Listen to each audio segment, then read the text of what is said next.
Mostly it's as a result of, climate change. You now have extreme weather events that lead to increased rainfall. Of course, rainfall contributes a lot to flooding. Other factors could be there, but without rainfall, those factors, of course, rainfall is a major cause of why we're having flooding. And that is why it's important to first abreast ourselves with the annual, prediction. For planning purposes, you need to have this prediction ready. When you know where you're likely to have normal, above normal, you plan ahead. Of course, there are other causes too, like for urban flooding, for instance, now, people, indiscriminate dumping of refuse is one of it. Where canals are blocked, you don't have free flow of water. Where they need to expand canal, where they need to dredge the waterway.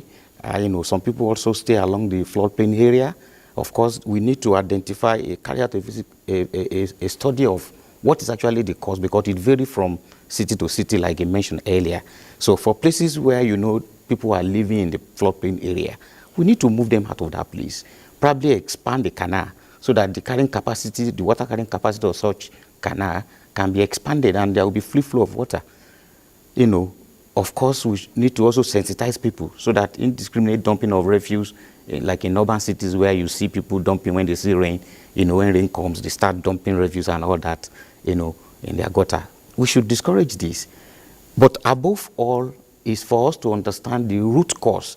There are places where they need to even build dams to curtail the water and probably allow more infiltration and percolation of water so that there will be less runoff. There are places where they need to create a pool of water so that water will be, instead of having runoff so fast, you to curtail it for a while, then you have water infiltrating and percolating. There are places where land use land cover, where they need to create probably, have a vegetation that can also retain the water a bit so that the runoff will also not be that much. So we need to understand the root cause of, what is causing flooding in a particular area and tackle it based on that, what we have identified. Let me stay with you very briefly.